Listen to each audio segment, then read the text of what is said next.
Chapitre 5. Prends garde à ton pied lorsque tu entres dans la maison de Dieu.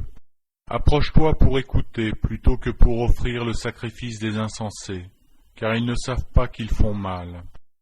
Ne te presse pas d'ouvrir la bouche, et que ton cœur ne se hâte pas d'exprimer une parole devant Dieu. Car Dieu est au ciel et toi sur la terre. Que tes paroles soient donc peu nombreuses.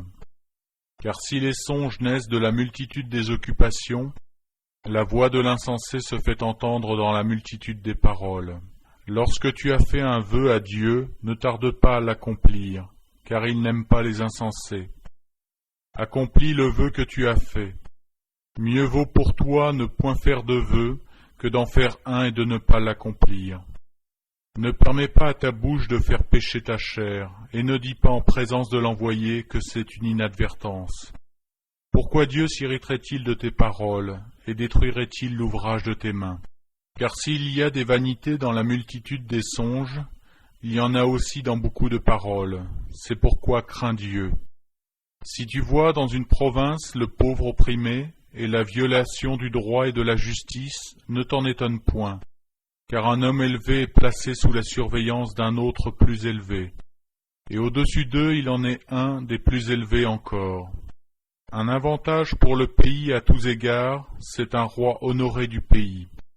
Celui qui aime l'argent n'est pas rassasié par l'argent, et celui qui aime les richesses n'en profite pas, c'est encore là une vanité. Quand le bien abonde, ce qui le mange abonde, et quel avantage en revient-il à son possesseur, sinon qu'il le voit de ses yeux?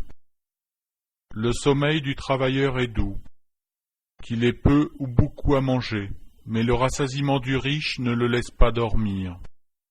Il est un mal grave que j'ai vu sous le soleil, des richesses conservées pour son malheur par celui qui les possède. Ces richesses se perdent par quelque événement fâcheux.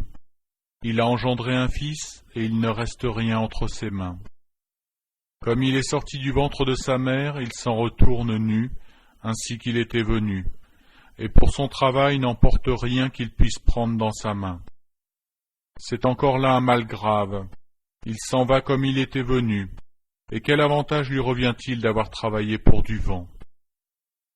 De plus, toute sa vie, il mange dans les ténèbres, et il a beaucoup de chagrin, de maux et d'irritation.